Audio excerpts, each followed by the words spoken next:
Hello everyone, आप सभी का स्वागत है हमारे यूट्यूब चैनल पहला बोर्ड में। और आज के इस वीडियो में हम लोग सैम्पल पेपर डिस्कस करने वाले हैं जो कि एडुकार्ट बुक से लिया गया है। और स्पेशली जो सेक्शन बी है उसके 20 क्वेश्चंस मैं यहाँ पे पिक कर रहूँगा और सबसे ज़्यादा एमसीक्यूज इसमें जो भी हैं वो प्रीवियस ईयर हमसे ऑलरेडी पूछ लिए गए हैं।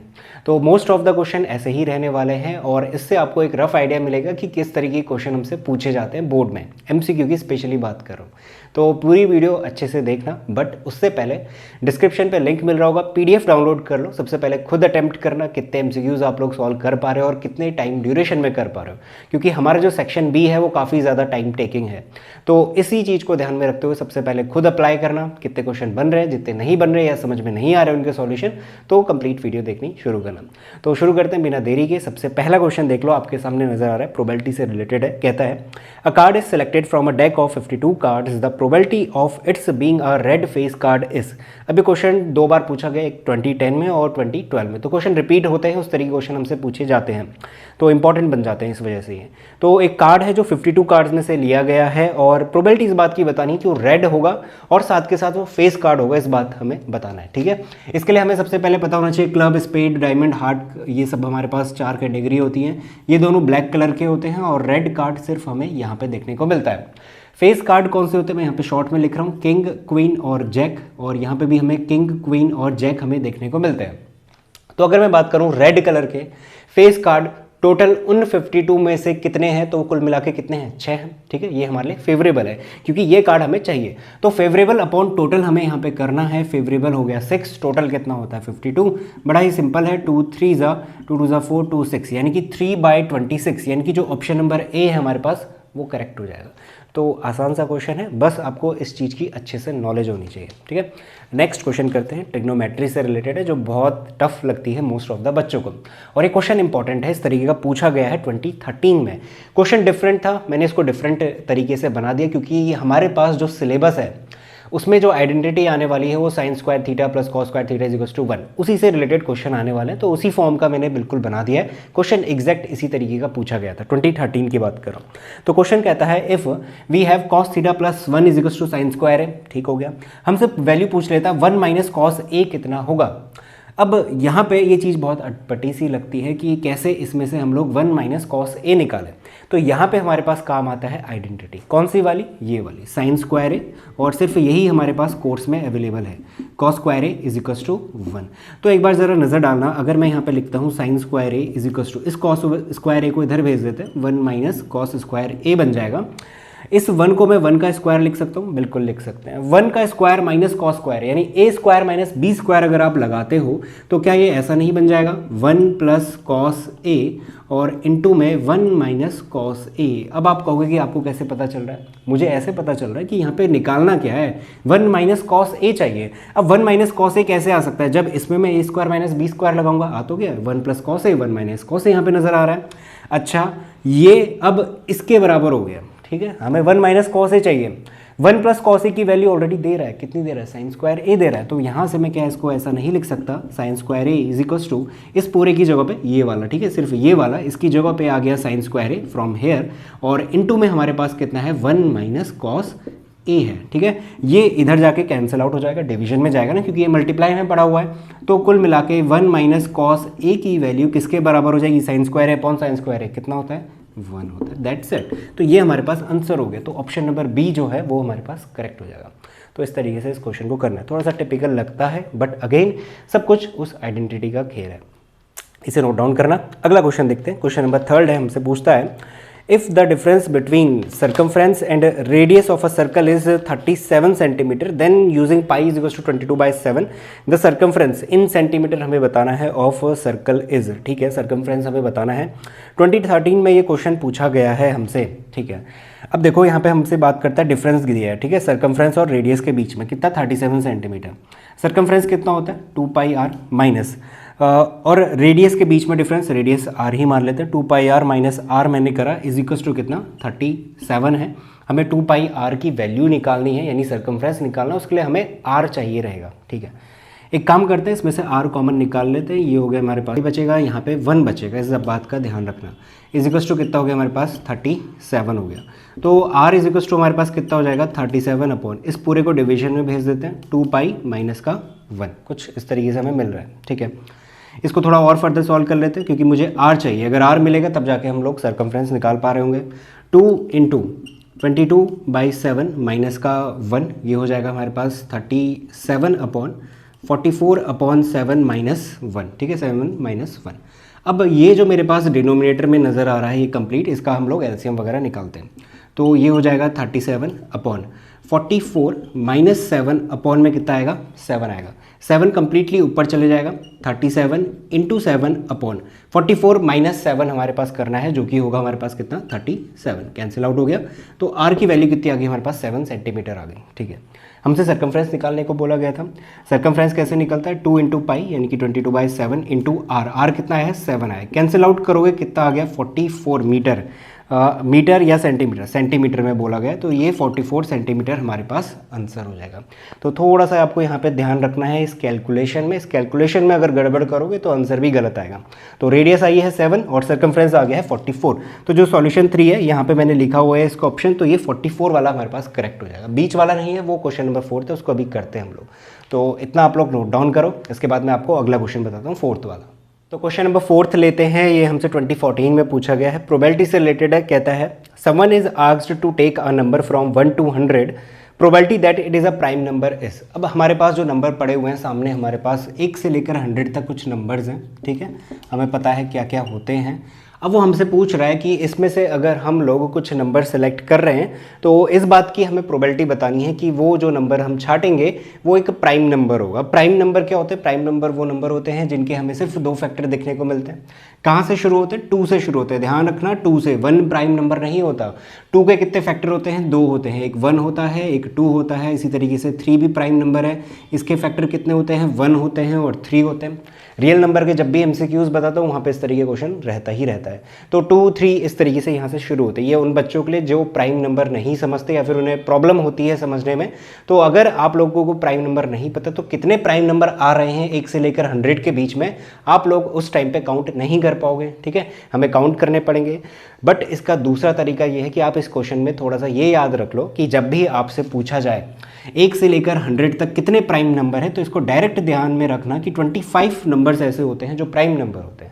अदरवाइज अगर आप याद नहीं रख पाते तो आपको कैलकुलेट करना पड़ेगा। और कहाँ से शुरू करोगे? 2 से शुरू करोगे, 1 से नहीं करोगे। ठीक है, तो 2, 3 इस तरीके से जब आप आगे बढ़ोगे तो 25 प्राइम नंबर हमें देखने को मिलते हैं। तो फेवरेबल हो गया 25 और टोटल में तो 100 हमें बताया ही गया है। कैंसिल आउट करोगे आंसर आएगा कितना? 1/4। तो इंपॉर्टेंट इस वजह से है क्योंकि यहाँ पे एक फैक्ट आप ध्यान में रख सकते हो जिससे क्वेश्चन पूछा जा सकता है। क्वेश्चन रिपीट होते हैं, 2014 में पूछा गया है, ऑलरेडी बता चुका हूँ। नेक्स्ट क्वेश्चन देखते हैं, क्वेश्चन नंबर 5। अच्छा क्वेश्चन है, ये इसलिए लिया हुआ है क्योंकि यहाँ पे हमारे पास जो एरिया ऑफ ट्रायंगल है, अब आप कहोगे एरिया ऑफ ट्रायंगल वाला हमारे कोर्स में नहीं है, बट वो जो हम कोऑर्डिनेट के थ्रू निकाल रहे होते हैं एरिया ऑफ ट्रायंगल, वो हमारे कोर्स में नहीं है। ठीक है, but half base into height करके जो हमारा फॉर्मूला है बेसिक सा, वो छोटी क्लासेस से हम करते आ रहे हैं, वो तो हमारे पास पूछा जा सकता है ना। तो वहाँ से ये लॉजिकल क्वेश्चन एक बनता है जिसके लिए हमसे पूछा जा सकता है। अब क्वेश्चन क्या है? क्वेश्चन कुछ इस तरीके से, यहाँ पे एक फिगर गिवन है, क्वेश्चन पढ़ लेता हूँ पहले। कहता है in a right triangle ABC right angled at B पे ये राइट एंगल्ड है, और कहता है BC जो है हमारे पास 12 है और AB हमारे पास 5 है। सब कुछ मैं मेंशन कर चुका हूँ। द रेडियस, हमें रेडियस बतानी है। देखो ये जो है ना यहाँ पे सेंटर, ये जो सर्कल बना हुआ है ऐसे करके, ये सेंटर पॉइंट है और यहाँ से यहाँ तक रेडियस, यहाँ से यहाँ तक रेडियस और यहाँ से यहाँ तक रेडियस। स्मॉल r मैंने लिख दिया है हर जगह पे। तो ये रेडियस फाइंड आउट करो कहता है जो सर्कल की है और इस ट्रायंगल के अंदर इंस्क्राइब्ड है। कैसे करना है वो देखो।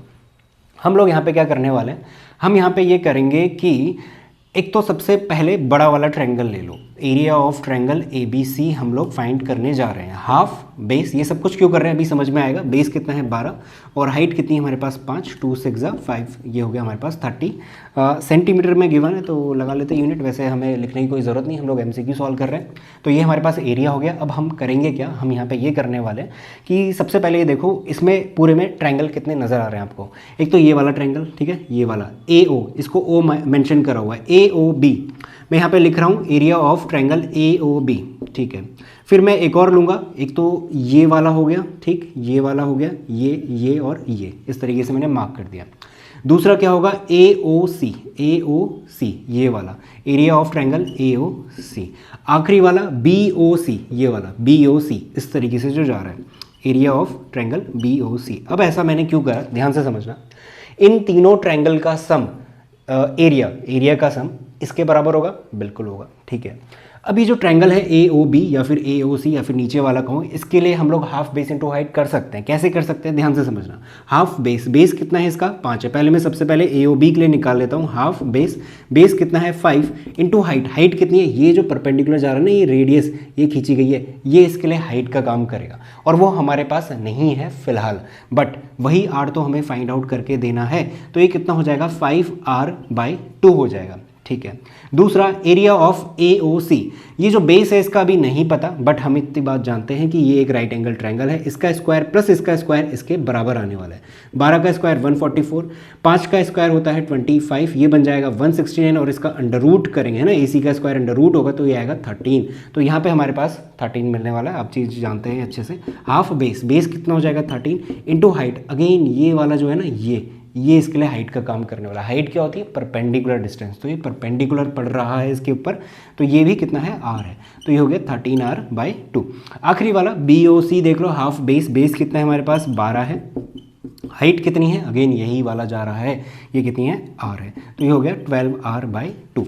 अब इन सब का सम 30 के बराबर रख दो, ठीक है, यही तो हमें पता है इसमें, तो ये हो जाएगा 5R/2 प्लस का 13R/2 प्लस का 12R/2 इज इक्वल टू कितना, 30। इन सब में 2 सबसे पहले LCM आएगा, तो सभी के नीचे चले जाएगा एक बारी, है ना। 2 LCM लेंगे तो इस तरीके से आ जाएगा, 2 को इधर क्रॉस मल्टीप्लाई कर लेते हैं, 5R प्लस 13R प्लस ये, तो ये हो जाएगा 25 plus 5 30R is equal to 30 into 2, तो 30 इंटू 2 इस तरीके से लिख लिया, 30 से 30 गया, R इज इक्वल टू कितना जाएगा हमारे पास, 2 सेंटीमीटर, जो भी यूनिट इसकी गिवन है वो हमारे पास इसका करेक्ट आंसर हो जाएगा। तो क्वेश्चन लॉजिकल है, ऐसा कुछ भी नहीं है जो चीज़ हम नहीं जानते इस क्वेश्चन में, तो सब कुछ नोन चीज़ें हैं, कोर्स से रिलेटेड है, बिल्कुल है। तो इस चीज़ को नोट डाउन कर लेना, इसके बाद हम लोग नेक्स्ट क्वेश्चन करते हैं। अगला क्वेश्चन लेते हैं, क्वेश्चन नंबर 6 आपके सामने है, कहता है value of this is equal to, फिर हमारे पास 4 ऑप्शन गिवन है, sin square theta plus 1/1 plus tan square theta. अब यहाँ पे एक छोटी सी आइडेंटिटी है, उस बात का यूज़ करना है, sin square theta plus 1/1 plus tan square theta. देखो हमारे पास जो आइडेंटिटी है, एक तो sin square theta plus cos square theta is equal to 1, जो कि हमारे कोर्स में है इस बार। दूसरी एक और है 1 plus tan square theta is equal to sec square theta. पहले मैं सोच रहा था कि इस क्वेश्चन को लिया जाए या ना लिया जाए, क्योंकि ये वाली जो आइडेंटिटी है ना, ये हमारे कोर्स में तो है नहीं, बट इसके बाद जो इसका आंसर निकल रहा है वो sin square theta plus cos square theta, यानी कि उस आइडेंटिटी का यूज़ हो रहा है इसमें, तो दोनों का ही हो रहा था, इस वजह से मैंने ले लिया, ताकि इस तरीके का क्वेश्चन भी आपको दिख जाए, वैरायटी ऑफ क्वेश्चन मिल जाए। तो 1 प्लस tan स्क्वायर थीटा, सिर्फ इसी को तो याद रखना है आपको, ठीक है। एक sin square theta plus cos square theta वाला याद हो गया है, तो बस ये वाला कर लो। 1 प्लस tan स्क्वायर थीटा कितना हो जाएगा, sec स्क्वायर थीटा हो जाएगा। अब इसके बाद sin square theta plus sec square theta की जगह पे कितना लिख सकते हैं, देखो 1/sec स्क्वायर थीटा है, और ये किसका रेसिप्रोकल होता है, cos का होता है, तो 1/sec स्क्वायर थीटा की जगह पे हम लोग cos स्क्वायर थीटा लिख सकते हैं। तो इन दोनों की वैल्यू थ्रू आइडेंटिटी कितनी होती है, 1 होती है। तो इस वजह से मैंने ये क्वेश्चन ले लिया, क्योंकि यहाँ पे हमारी आइडेंटिटी का यूज़ हो रहा है, और इस तरीके का क्वेश्चन कुछ नए फॉर्म में बना के दे सकता है आपको, है ना। ज़रूरी थोड़ी इसी तरीके का क्वेश्चन पूछ ले, नए फॉर्म में भी बना के दे सकता है, जहाँ पे सिर्फ और सिर्फ इसका यूज़ होगा। तो ऐसे भी क्वेश्चन हमसे पूछे जा सकते हैं, इसे नोट डाउन कर लेना।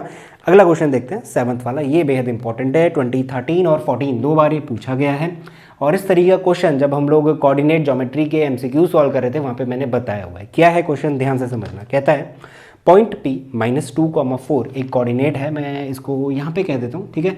मैं सर्कल भी बना लिया है मैंने, इसको मैं -2,4 नाम का पॉइंट दे देता हूँ थोड़ी देर के लिए, ठीक है, ज़रूरी नहीं है यहीं पे हो। तो वो कहना चाह रहे हैं कि जो पॉइंट P है lies on a circle of radius 6 and centre C 3,5। वो सिर्फ हमसे इतनी बात कह रहा है, हमारे पास एक सर्कल है जिसका सेंटर है C 3,5 और इस सर्कल की रेडियस है 6 अब ये बताओ यस और नो में हमें जवाब देना है। यहाँ पे एमसीक्यू है, यस नो कांट से या फिर नन ऑफ दीज, इसमें हमें जवाब देना है कि ये जो पॉइंट पी हम लेके चल रहे हैं -2, 4, क्या ये सर्कल पे लाई कर रहा है। सर्कल पे लाई करने का मतलब ये जो बाउंड्री जैसी नज़र आ रही है इसके ऊपर होना चाहिए। अभी तो मैंने बना दिया है, जस्ट समझने के लिए समझाने के लिए बना दिया है, ठीक है। तो ये अभी फिलहाल इस सर्कल के ऊपर है, ठीक है। अगर ये P इस सर्कल के ऊपर है अकॉर्डिंग टू क्वेश्चन, अगर है तो हम लोग ऑप्शन ए यस टिक कर रहे होंगे।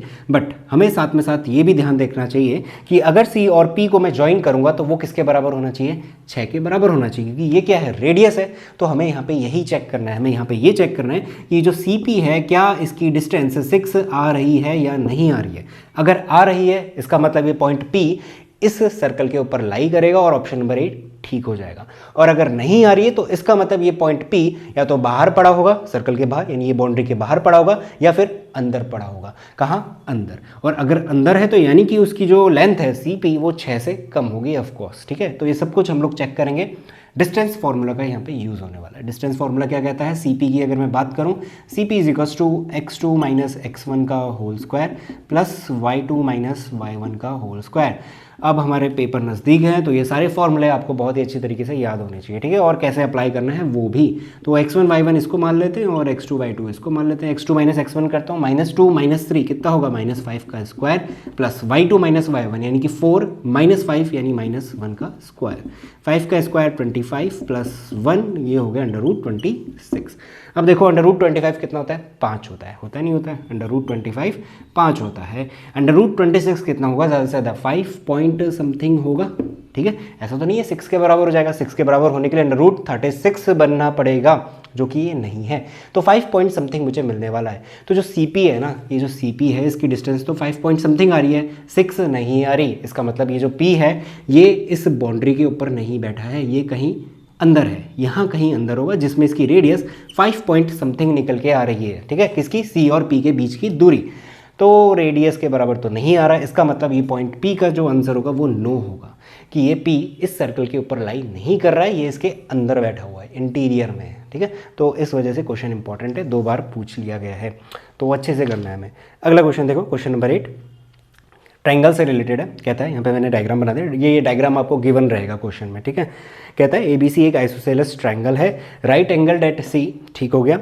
उसके बाद कहता है देयरफॉर, अब 4 ऑप्शंस हमारे पास है ABC, इसमें से कौन सा ठीक होगा, ठीक है। आइसोसेलेस ट्रायंगल है, हम एक काम करते हैं, देखो ये 90 है ना, ये 90 है, उसने बताया हुआ है ऑलरेडी। और एंगल सम प्रॉपर्टी के अकॉर्डिंग हमें पता होता है सबका सम कितना होता है, 180 के बराबर होता है।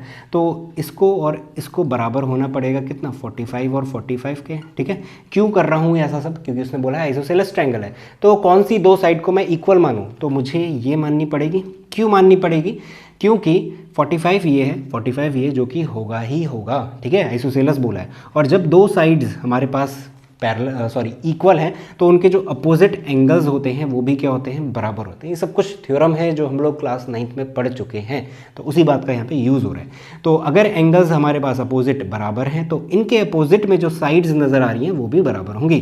तो इसका मतलब according to this question AC is equal to कितना है, BC है, क्योंकि ये आइसोसेलेस ट्रायंगल है, ठीक हो गया। ऑप्शन पे नजर डालो, सबके ऊपर जो भी साइड है उसका स्क्वायर है, तो यानी पाइथागोरस थ्योरम का हम लोग यूज़ कर रहे होंगे। तो लगा लो AB का square is equal to, AB का स्क्वायर इज इक्वल टू कितना, BC का स्क्वायर प्लस AC का स्क्वायर प्लस AC का स्क्वायर। तो AB स्क्वायर इसके साथ कुछ कर नहीं सकते, AC और BC दोनों बराबर है ना, AC और BC दोनों बराबर हैं। तो क्यों ना हम लोग एक काम करें, BC की जगह पे AC लिख दूँ, ठीक है। BC की जगह पे AC अगर मैं लिख दूंगा, AC square plus AC square हो जाएगा, तो AB square is equal to 2 times of AC square हो जाएगा, ठीक है। तो यानी कि ऑप्शन नंबर जो A है, AB square is equal to 2 AC square, ये हमारे पास करेक्ट हो जाएगा। अब आप लोग पूछोगे सर आपने BC की जगह पे AC क्यों लिखा, हम लोग AC की जगह पे भी तो BC लिख सकते थे, ठीक है, आप लिखते और आपको क्या मिल रहा होता, AB square is equal to, देखो BC स्क्वायर ऐसे ही मिलता है ना, प्लस AC की जगह पे आप लोग BC रख रहे होते, BC स्क्वायर। ऑप्शन क्या बन जाता हमारे पास, AB square is equal to 2 times of BC square, ये हमारा आंसर बन जाता। बट क्या ऐसा कोई ऑप्शन यहाँ पे नज़र आ रहा है हमारे पास, देख लो 2BC स्क्वायर बन रहा था, ठीक है। यहाँ पे हमारे पास कहीं पे BC स्क्वायर नज़र आ रहा है, कहीं पे भी नहीं है, यहाँ पे आ रहा है। बट ऑप्शन बी और इसमें फ़र्क है। यहाँ पे A B square is equal to 2 times of B C square और यहाँ पे थोड़ा सा उल्टा कर दिया। तो कुल मिला के बात ये है, हम लोग यहाँ पे ए सी बी सी में किसको कन्वर्ट करेंगे और क्या मिल रहा है, इस बात पर डिपेंड करेगा कि हमारा आंसर कौन सा होने वाला है। तो ऑप्शन नंबर जो ए है हमारे पास वो करेक्ट हो जाएगा।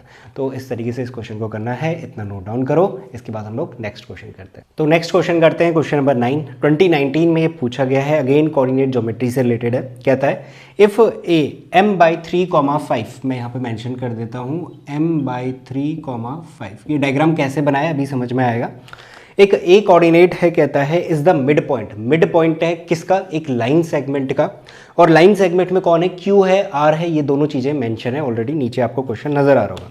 हमें एम की वैल्यू निकालनी है, बड़ा ही आसान क्वेश्चन है ये। इसका अगर मिड पॉइंट है तो इसके जो रेशियोज होते हैं वो 1 और 1 रेशियो में इस तरीके से टूट रहे होते हैं, हम इतनी बात जानते हैं। फॉर्मूला हमारे पास ये रहा, ये जो हमें लाके देगा, देखो x1 प्लस x2, तो x1 y1 ये रहेगा, x2 y2 ये रहेगा। आपके लिए दोनों ही बातें इंपॉर्टेंट है, एक तो फॉर्मूले याद हो सारे के सारे, और कैसे अप्लाई कर रहे होते हैं और उससे हमें क्या मिल रहा होता है, ये चीज़ भी आपको पता होनी चाहिए। और इन दोनों की वजह से मुझे क्या मिल सकता है, ये जो ए है कोऑर्डिनेट x, y, ये मुझे मिल सकता है। तो मैं यहाँ पे ए मेंशन कर लेता हूँ, ठीक है, ये ए मुझे मिलने वाला है। मिड पॉइंट फॉर्मूला लग रहा है, सिंपल क्या कहता है, x1 प्लस x2 अपॉन 2 कर लो तो ए का कोऑर्डिनेट मिल जाएगा x वाला, y1 प्लस y2 अपॉन 2 कर लो तो ए का कोऑर्डिनेट मिल जाएगा y वाला, जो कि कितना है, 5 के बराबर है। तो मैं यहाँ पे रख लेता हूँ सबसे पहले, ये है -6 और x2 कितना है, माइनस का 2 अपॉन 2, y1 प्लस y2 यानी कि 7 प्लस 3 अपॉन में 2 इज इक्वल्स टू कितना, ए का कोऑर्डिनेट के बराबर, यानी ए ही की तो वैल्यू ला के देते हैं। और ए कितना है हमारे पास, m/3 कितना 5 हो गया, ठीक है। अभी इक्वल टू आ रहा है, ये और ये बराबर होंगे, तो यहाँ से कंपैरिजन में x वाला x के साथ मैं ले सकता हूँ ताकि मुझे m मिल जाए। ये तो हमें फाइंड आउट करना है। ये हो जाएगा मेरे पास -8/2 इज इक्वल्स टू कितना, m/3 कैंसिल आउट हो गई, ये हो जाएगा मेरे पास कितना, 4, 2 4 से चले गया, m is equals to cross multiply कर लो, m की वैल्यू आ गई -12। तो जो ऑप्शन नंबर ए है हमारे पास वो करेक्ट हो जाएगा। आसान से क्वेश्चन है, सिंपल क्वेश्चन हमसे पूछे जाते हैं, बस कॉन्सेप्ट क्लियर होने चाहिए आपके। अगला क्वेश्चन देखो, क्वेश्चन नंबर 10। ये क्वेश्चन भी इंपॉर्टेंट है।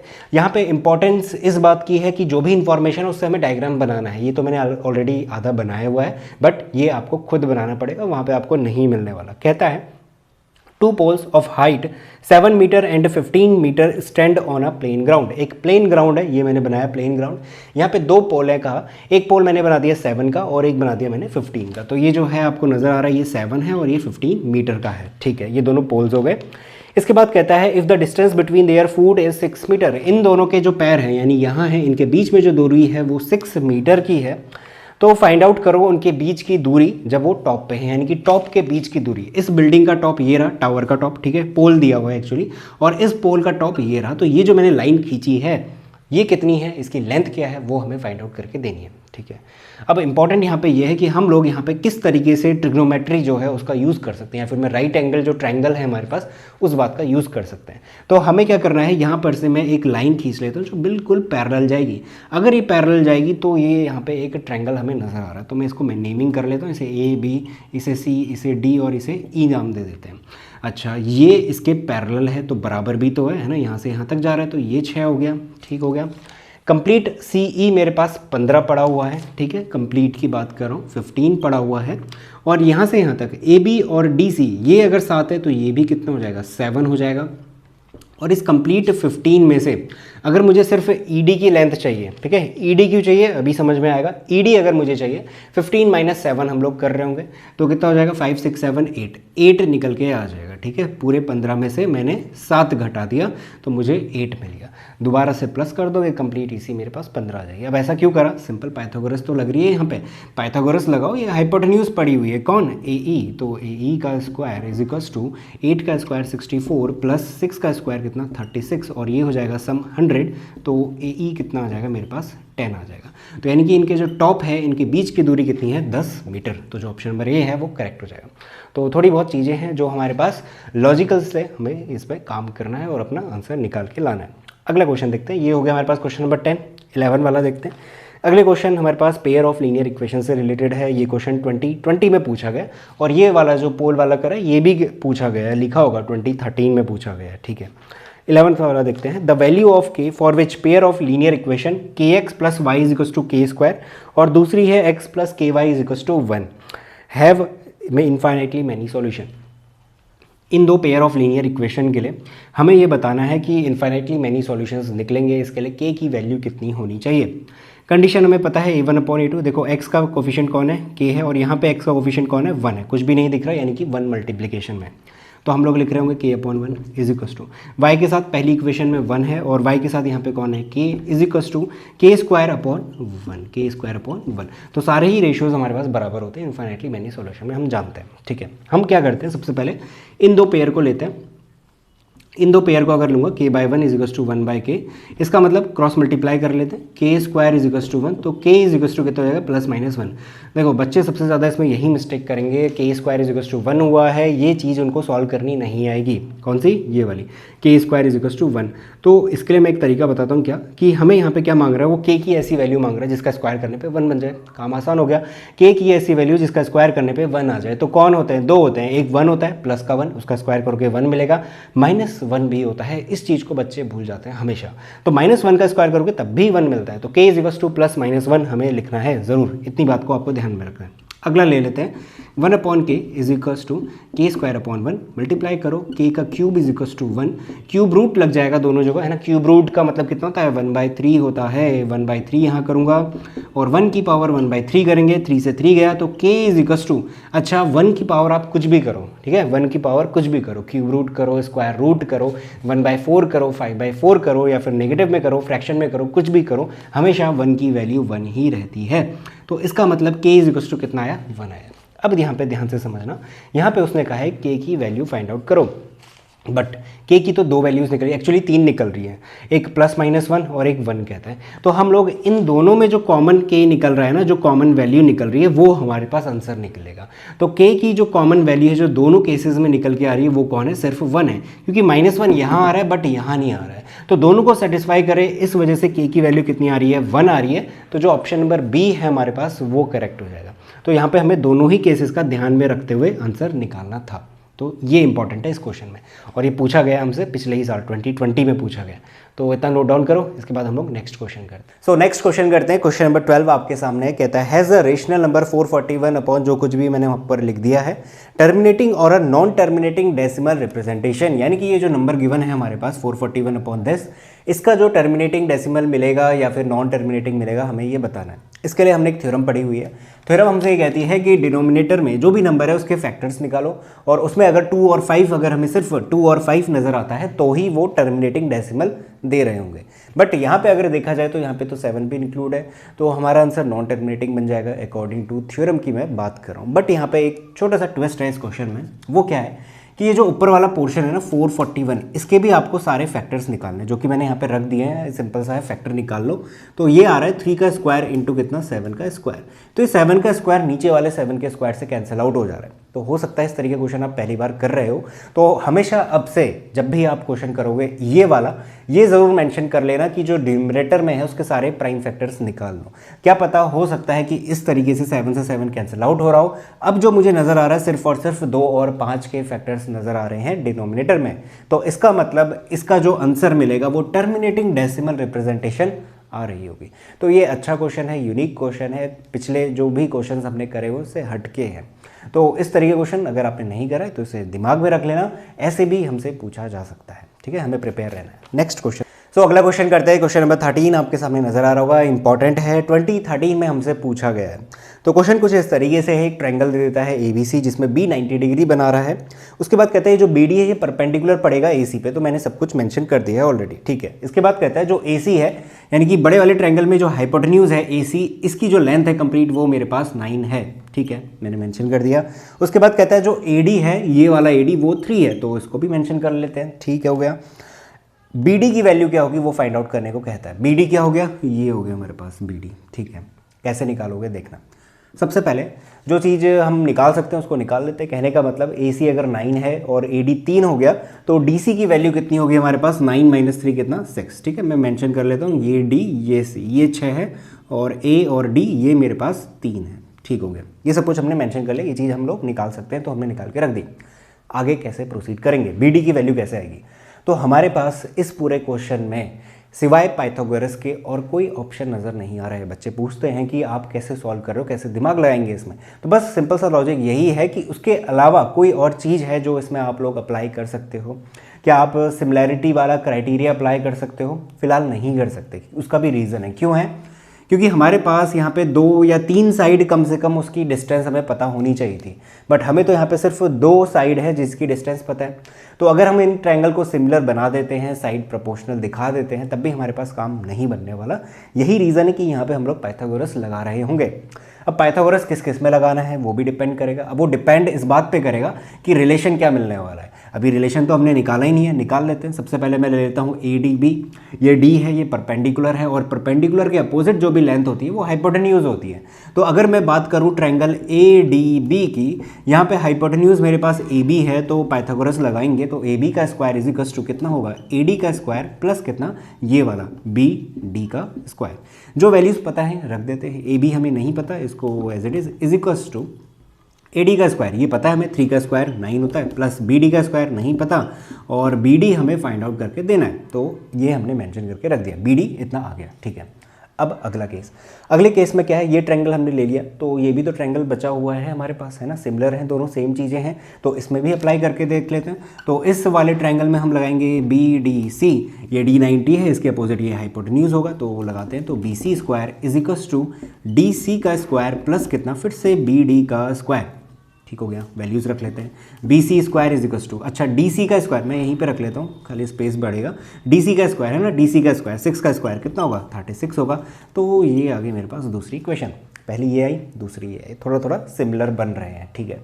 अगर इन दोनों इक्वेशन को मैं क्या करता हूँ, ऐड करते हैं ना, सब्ट्रैक्ट तो कर नहीं सकते। अगर सब्ट्रैक्ट करोगे तो बी डी से बी डी कैंसिल आउट हो जाएगा, वही तो हमें फाइंड आउट करना है, तो हम ऐड करेंगे। ऐड अगर मैं करूँगा तो A B square plus B C square, left वाला addition is equal to 36 plus 9 कितना होता है, 45 होता है, plus B D square plus B D square 2 times of B D square हो जाएगा, ठीक हो गया। अब क्या करेंगे, अब अगर आप लोग नज़र दौड़ाओगे, ये है ए बी का स्क्वायर, ए बी का स्क्वायर यानी ये, और जब भी आपको साइड में स्क्वायर वगैरह दिखे, इससे प्रीवियस क्वेश्चन भी आया था, मैंने बताया था हमेशा पाइथागोरस लगाने की कोशिश करना।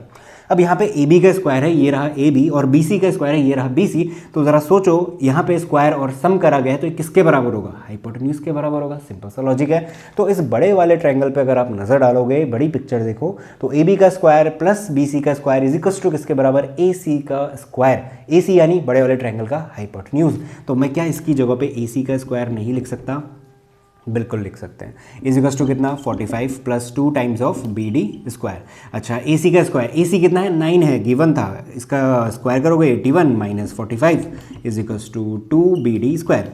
81 में से 45 घटाना है, इसकी वैल्यू आ रही थी 36 is equal to 2 times of B D square. Subtraction करना है, नॉर्मल कैलकुलेशन है, इससे कैंसिल आउट कर लो, ये होता है 18 is equal to B D square. अच्छा, स्क्वायर रूट करेंगे बोथ साइड, यहाँ से ये हट जाएगा तो अंडर रूट 18 बन जाएगा। बट जो ऑप्शंस नज़र आ रहे हैं वहाँ पे अंडर रूट 18 नहीं दिया है, तो इसको थोड़ा और चेंज करते हैं। फैक्टर निकालना है बस, और कुछ नहीं करना।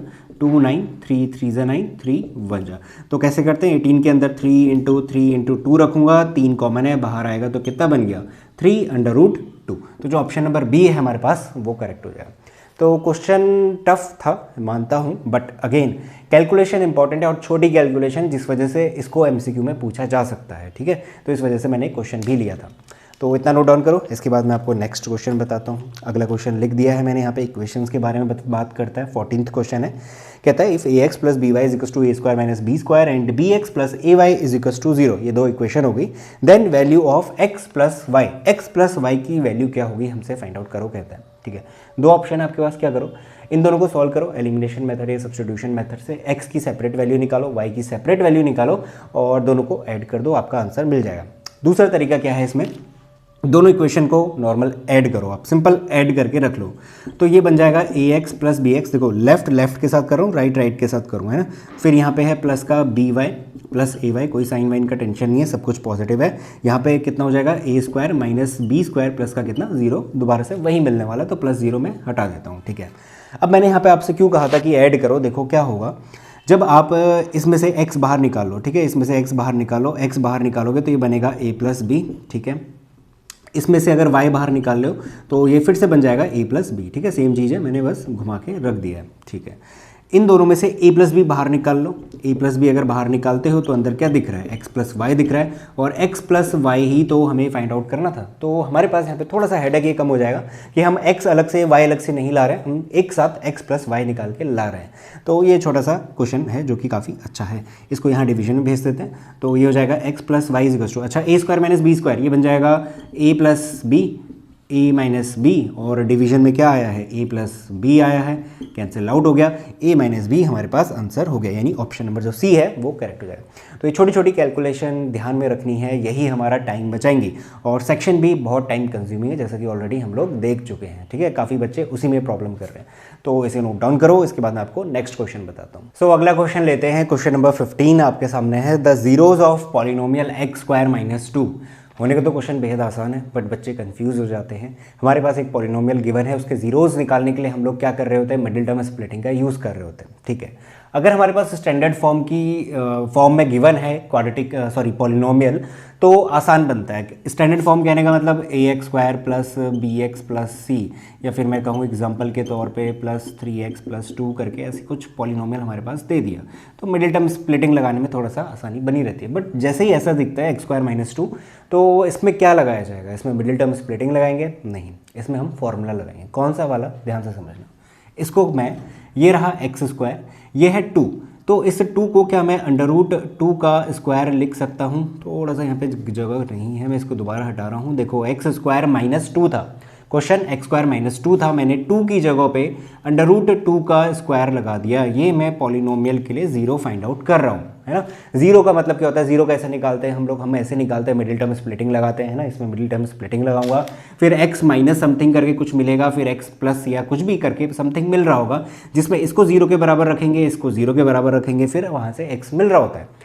तो वही सेम काम हमें यहाँ पे करना है, बस यहाँ पे हम लोग डायरेक्ट फॉर्मूला लगा रहे हैं, क्योंकि मिडिल टर्म स्प्लिटिंग नहीं लगा सकते। बीच वाली जो टर्म है, ये एक्स वाली लीनियर टर्म, वो मिसिंग है, इस वजह से। तो क्या लगा, फॉर्मूला लगा। अच्छा, ए स्क्वायर माइनस बी स्क्वायर, या फिर मैं कहूँ एक्स स्क्वायर माइनस ए स्क्वायर, जैसे भी आपने याद कराओ, तो एक्स प्लस ए यानी कि X plus under root 2, X minus under root 2, ये मेरे पास पॉलिनोमियल बन गया। यानी कि इस पॉलिनोमियल को मुझे 2 फैक्टर में तोड़ना था, वो मैंने तोड़ दिया। यहाँ पे मिडिल टर्म स्प्लिटिंग लगा के भी तो हम 2 फैक्टर में से तोड़ रहे होते हैं, तो वही कर दिया मैंने यहाँ पे। अब एक एक करके इसको जीरो के बराबर रख दो। X plus root 2 is equals to zero, तो x is equals to plus का है, उधर जाएगा माइनस का रूट 2। ये जो प्लस माइनस वाली गलती है, ये बहुत ज़्यादा करते हैं बच्चे, तो ये नहीं करनी है हमें, ठीक है। थोड़ा सा ध्यान देना है। X minus under root 2 is equals to zero, ये भी जीरो के बराबर, X is equals to plus का रूट 2, तो एक मिलेगा प्लस का रूट 2, एक मिलेगा माइनस का रूट 2। तो जो ऑप्शन नंबर ए है वो करेक्ट हो जाएगा। ध्यान से देखना, बी वाले में दोनों पॉजिटिव के रखे हुए हैं, वो हमारा आंसर नहीं हो सकता। तो इस तरीके से हमें करना है, तो ये नोट डाउन कर लो। अगला क्वेश्चन देखते हैं, 16 वाला। हमसे कहता है 59 अपॉन 2 की पावर 4 इंटू 5 की power 3 is a terminating decimal whose values is. यहाँ पे मैंने लिखा है, इसको मुझे टर्मिनेटिंग डेसिमल तो ये मिल रहा है, ठीक है, हमें पता है थ्योरम की 5 और 2 के रिस्पेक्ट में, इस वजह से मिल रहा होगा, बट क्या आ रहा है वो निकालना है। कैसे निकालते हैं, ध्यान से समझना। हम लोग क्या करेंगे, नीचे 10,000 या 10,000 इस तरीके के नंबर बनाएंगे। कैसे बना सकते हैं, अगर मैं 5 क्यूब है, इसको मैं 5 से मल्टीप्लाई और 5 से डिवाइड कर दूँ। क्यों करा, अभी समझ में आएगा, ध्यान से देखना। ये शायद आपने इससे पहले करा हो। ये बेस से में पावर ऐड हो जाएगी, तो 2 की पावर 4 इंटू कितना, 5 की पावर 4 बन जाएगा, है ना। ये चीज़ हमें पता है। दूसरी चीज़ क्या पता है, इंपॉर्टेंट रूल कह सकते हैं, है ना। यहाँ पे बेस अलग है बट पावर क्या है, सेम है। और जब भी ऐसा होता है, हम क्या कर देते हैं, 5 2 ज़ा 10, यानी बेस को मल्टीप्लाई कर देते हैं, और जो पावर में है, जो सेम थी, उसको लिख दिया जाता है। यही करते हैं हम लोग। तो इसको मल्टीप्लाई करते हैं, 5 9 ज़ा 45, 4 25 2 95, ये मिल रहा है। 10 की पावर 4 मिल गया। 10 की पावर 4 कहने का मतलब 10 को मल्टीप्लाई करोगे 4 बार, तो कितना आएगा मेरे पास, 4 जीरो आएंगे, तो 10,000 निकल के आएगा, ठीक है। रख देते हैं ऊपर। हमारे पास कितना है, 1 2 3 4 डेसिमल प्लेसेस के बाद मेरे पास, मतलब क्या लग रहा है, 4 डिजिट के बाद मुझे पॉइंट लगाना है। तो पहला, दूसरा, तीसरा 295, एक जीरो लिखूंगा, पॉइंट लगाऊंगा 0। नीचे 4 जीरो है, तो ऊपर 4 डिजिट के बाद पॉइंट लगेगा, तो पीछे 4 डिजिट लिखी, उसके बाद पॉइंट लगा दिया, तो 0.0295, यानी कि जो ऑप्शन नंबर सी है हमारे पास, वो करेक्ट हो जाएगा। तो क्वेश्चन आसान है, बस हमें कैलकुलेशन वगैरह ध्यान में रखनी है, और ये थोड़ा जो पावर वाली बातें मैंने बताई हैं, इसको ध्यान में रखना, क्वेश्चन सॉल्व हो जाएगा आपका। तो 16 हो गया। अगला देखते हैं 17 वाला। 17th वाला ट्रिग्नोमेट्री से रिलेटेड है, कहता है गिवन में है हमारे पास कि sine A is equals to है अंडर रूट का 3/2, ठीक है, और जो कॉस बी है हमारे पास वो है 0 डिग्री के बराबर। सही हो गया, 0 डिग्री, ठीक है। Then value of B minus A, तो जो b माइनस ए है इसकी वैल्यू कितनी होगी, ठीक है। करते हैं, कैसे करोगे, पहले तो a क्या है वो निकाल लेते हैं। Sine A equal to under root 3/2, sine के केस में कब मिल रहा होता है तो वो वैल्यू रख दो। ये मिल रहा होता है हमारे पास कितना 60 डिग्री पे, तो यहाँ पे लिख देता हूँ 60 डिग्री, है ना। Sine A is equal to sine 60 हमें रूट 3/2 लाकर दे रहा होता है, ठीक है। कॉस बी ये रहा 0 डिग्री, कॉस में कब मिल रहा होता है 90 डिग्री पे मिलता है, कॉस 90 डिग्री। ये टेबल वगैरह आपको अच्छे से याद होनी चाहिए, तो मैं यहाँ से लिख लेता हूँ a is equal to 60 degree, और यहाँ से लिख लेते हैं b इज इक्वल टू कितना 90 डिग्री। ऐसा क्यों कर रहे होते हैं, ऐसा इसलिए कर रहे होते हैं कॉस की कौन सी वैल्यू के लिए दोनों की वैल्यू मतलब बराबर आएगा, बीच में इक्वल्स टू का साइन है, कौन से एंगल के लिए। तो एंगल अगर यहाँ 90 है तो यहाँ भी 90 होना पड़ेगा ना, तभी जाके वैल्यू सेम मिलेगी, इसलिए इक्वल्स टू है वहाँ पे। तो यही सेम कॉन्सेप्ट है, तो b 90 आ गया, a 60 आ गया, हमें b माइनस ए चाहिए था, 90 माइनस 60 कर दो 30 डिग्री आ जाएगा। तो जो ऑप्शन नंबर डी है हमारे पास वो करेक्ट हो जाएगा। तो इसके लिए आपको जो ट्रिग्नोमेट्री की टेबल है जहाँ पे वैल्यूज़ हमें याद करनी होती है वो अच्छे से होनी चाहिए, तभी ये क्वेश्चन कर पाओगे। अगला क्वेश्चन लिखते हैं, इसको नोट डाउन कर लो। 18th क्वेश्चन है, 17 हो चुका। 18th वाले में देखो, इसमें कहता है if x minus 1 is a factor of, मेरे पास यहाँ पे एक क्यूबिक पॉलिनोमियल दे दिया है, ये है। अब आप कहोगे क्यूबिक पॉलिनोमियल तो कोर्स में है, नहीं है, ठीक है, नहीं है, बट यहाँ पे हमसे जीरोज़ वगैरह की बात हो रही है, और जीरोज़ वाला जो कॉन्सेप्ट है वो हमारे कोर्स में है। जीरो क्या है यहाँ पे 1 है, क्यों है, उसने बोला x माइनस 1 इसका फैक्टर है। अभी बात हुई थी ना, हमारे पास एक पॉलिनोमियल है, इसके ये फैक्टर निकल के आ रहे होते हैं, ये फैक्टर में से हमें क्या मिलता है जीरोस मिल रहा होता है। तो x माइनस 1 अगर इसका फैक्टर है तो उसे अगर मैं 0 के बराबर रखूँगा, x minus 1 is equal to 0, तो x इज इक्वल टू 1 मेरे पास इस पॉलिनोमियल का 0 निकल के आएगा।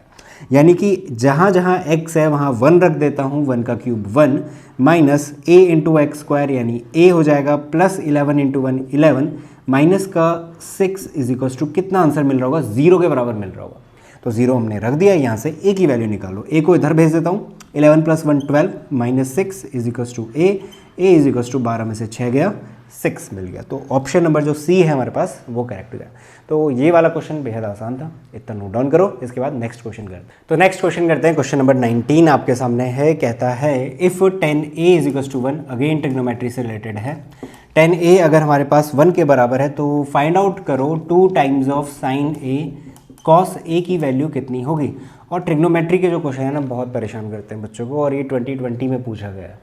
और इस तरीके का क्वेश्चन अगर आप एनसीईआरटी में ढूंढने जाओगे नहीं मिलेगा। और ये एमसीक्यू में पूछा गया तो थोड़ा सा आपको ट्रिग्नोमेट्री पे ध्यान देना है, अपनी थोड़ा इंप्रूव करना है। एनसीईआरटी के जितने क्वेश्चन है करो, आर.डी. शर्मा के जितने क्वेश्चन हो सकते हैं करो, या फिर मैं कहूँगा जहाँ से जितने क्वेश्चन मिल सकते हैं उतने क्वेश्चन करने की कोशिश करो। अब जैसे ये वाला क्वेश्चन है, एक बार खुद ट्राई करना, हो सकता है मिल जाए किसी को, हो सकता है किसी को ना मिले।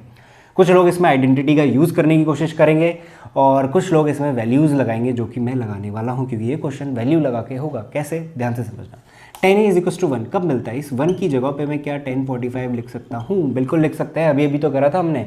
और ये दोनों अगर बराबर हैं इसका मतलब इसके एंगल बराबर होंगे। तो a इज इक्वल टू कितना आ गया मेरे पास 45 डिग्री आ गया, a is equal to 45 degree. Angle की वैल्यू हमें पता चल गई है ना, तो यहाँ पे उठा के रख दो। ये हो गया 2 टाइम्स ऑफ साइन 45 डिग्री और ये हो गया कॉस 45 डिग्री। 2 इंटू साइन 45 कितना होता है 1/√2, कॉस 45 भी 1/√2 होता है। तो ये हो जाएगा 2 अपॉन में कितना, √2 से 2 गया, 2 इज इक्वल टू कितना 1 हमारे पास इसका आंसर निकल जाएगा। तो जो ऑप्शन नंबर ए है 1 वो करेक्ट आंसर होगा। तो इस तरीके से हमें करना है। तो यहाँ पे कॉम्प्लिकेशन बस इसी चीज़ में आती है कि 10a 1 दिया है, 2 साइन a कॉस a की जगह पे क्या रखा जाए, तो वैल्यू रखनी है एंगल की उठा के। तो इसे नोट डाउन करो, 2020 में पूछा गया है। अगला क्वेश्चन देखते हैं। नेक्स्ट क्वेश्चन कहता है a walking track is in the form of a ring whose inner and outer circumference are 4 4 5 and दूसरा दिया है 533 metre respectively, then the width of the track is. तो विड्थ कितनी होगी ये चीज़ हमें बतानी है। ठीक है, करते हैं इसको। इसको करने का क्या तरीका है, सबसे पहले थोड़ा सा रफ डायग्राम बना लो अपने लिए। एक ट्रैक है, कह रहा है रिंग शेप में जो ट्रैक है, यानी कि यहाँ पे कुछ लोग चल रहे होंगे, इस तरीके से ट्रैक है। यहाँ पे जो सरकमफ्रेंस गिवन है, इनर वाली जो सर्कल है इसकी और जो आउटर वाली है उसकी गिवन है, कितनी है, पहली 445 इनर वाले की और 533 बाहर वाले की। अच्छा, सरकमफ्रेंस गिवन है, ठीक है। तो मैं एक काम करता हूँ, इसको सर्कल की शेप दी है तो इसमें मैं इसको रेडियस मान लेता हूँ और इसको बड़े वाली की रेडियस, बड़े वाले की रेडियस R1 कह देते हैं और छोटे वाले सर्कल की रेडियस को R2 कह देता हूँ। सरकमफ्रेंस गिवन है, इन सरकमफ्रेंस का हम लोग क्या करते हैं, डिफरेंस निकाल लेते हैं। कहने का मतलब मैं एक काम करता हूँ, पाई R1 निकालूंगा और पाई R2 निकालूंगा, माइनस करेंगे। क्यों करेंगे, हमें निकालनी है विड्थ किसकी, ट्रैक की। ट्रैक कौन सा रहा, ये वाला, ठीक है।